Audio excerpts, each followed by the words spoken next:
Acabei de sofrer racismo por esse cara aqui.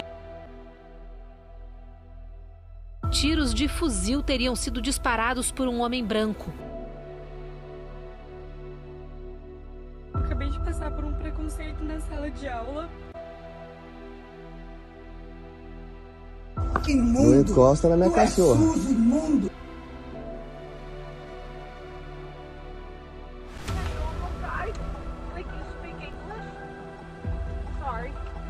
No, you can get out of the car. What? That's inappropriate.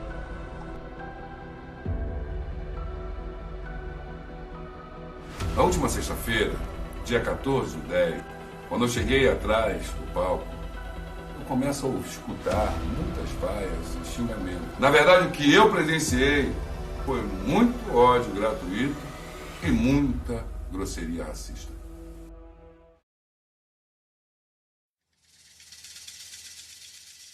Ao assistir esses vídeos, talvez surjam em sua cabeça essas seguintes perguntas: o que é racismo? Como ele acontece? E com quem ele acontece? Racismo: preconceito, discriminação ou antagonismo por parte de um indivíduo, comunidade ou instituição. Ação contra uma pessoa ou pessoas pelo fato de pertencer a um determinado grupo racial ou étnico tipicamente marginalizado ou uma minoria. Na verdade, é que esse tipo de preconceito está entranhado no solo brasileiro desde a chegada dos portugueses. Assim que chegaram em nosso solo, os portugueses utilizaram os indígenas de mão de obra escrava, mas, ao perceberem que eles eram agressivos e fugiam muito do seu cativeiro, decidiram importar africanos, assim como eram usados na Europa, para o solo americano, para que fossem usados de mão de obra escrava. E assim foi até a abolição da escravatura em 1888 com a Lei Áurea. Inicialmente, é válido ressaltar que o Brasil foi o último país ocidental a abolir a escravidão. Além disso, após a assinatura da Lei Áurea, não houve mais inclusão efetiva dos negros no país. Tendo em vista a ausência da assistência do Estado junto a eles. Dessa maneira, nota-se que, após a liberdade, muitos descendentes africanos sofreram dificuldades e acabaram ficando à margem da sociedade. Sem lugar para ficar ou rumo para ir, o povo africano que estava sendo escravizado no Brasil decidiu ficar com seus senhores e continuar trabalhando para eles de forma escrava, recebendo salários mínimos, não como os de hoje, mas sim algo bem abaixo da miséria. De acordo com o inciso 42 do artigo 5º da Constituição Federal, o crime de racismo no Brasil é inafiançável e imprescritível. Entretanto, é notório o aumento de casos desse tipo de crime no país, o que pode ser observado por meio das mídias. Diante da relevância dessa temática, é importante analisar alguns pontos, como os fatos históricos que contribuem para esse tipo de crime e a exclusão de pessoas com base na cor da pele. É importante destacar que, em virtude do preconceito, o brasileiro ainda associa negros com trabalhos inferiores. Isso pode ser visto devido à ausência ou quantidades muito pequenas de pessoas negras em posições de destaque em diversas empresas. Nesse viés, percebe-se que há uma exclusão com base na cor da pele.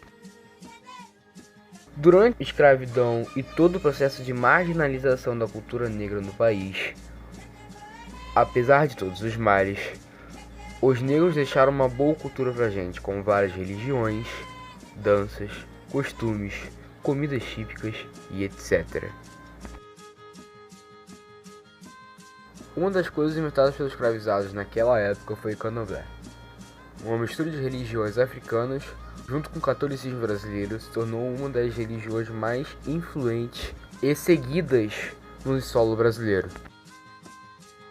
Além da criação do candomblé e de diversas outras religiões, também temos bastante influência negra na nossa cozinha, como por exemplo a feijoada, que foi criada utilizando sobras de comida dos senhores para alimentar os negros dentro das senzalas. Além disso, temos também as danças típicas, como a capoeira e também os cantos, que foram trazidas da África junto com seu povo escravizado.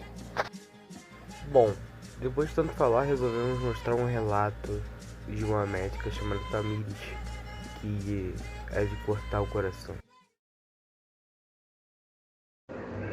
Então, sou médica, sou negra e já vivi várias situações de racismo.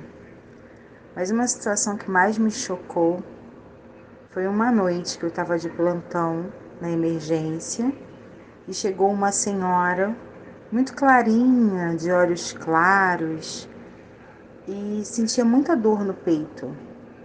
O pessoal do acolhimento aferiu a pressão, fez os exames essenciais e encaminharam para o consultório.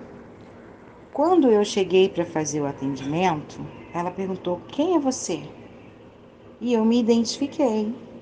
E ela começou a gritar e a dizer que ela não queria ser atendida por aquela crioula, que ela não ia deixar que aquela negrinha colocasse a mão nela, que chamasse o médico de verdade, que ela não ia aceitar que uma crioula fizesse o atendimento dela. Foi muito constrangedor porque a emergência estava muito cheia, tinha muitos pacientes naquela noite e ela gritava desesperadamente que não deixaria que uma crioula pusesse a mão nela. Para mim foi a pior experiência que eu tive sobre racismo. Depois ela se acalmou, conseguimos fazer o atendimento, enfim, serviu como uma visão de que, por mais que você tenha a instrução, tenha a condição de ajudar a pessoa, que a pessoa esteja numa condição de necessidade, ela não aceita que haja um negro capacitado que possa resolver o problema dela. Poderia até não ser tão capaz, poderia não ser um bom médico, bastava ser branco para que ela aceitasse o atendimento. E é muito triste que nos dias de hoje a gente ainda vivencie situações como essa. Lamentável.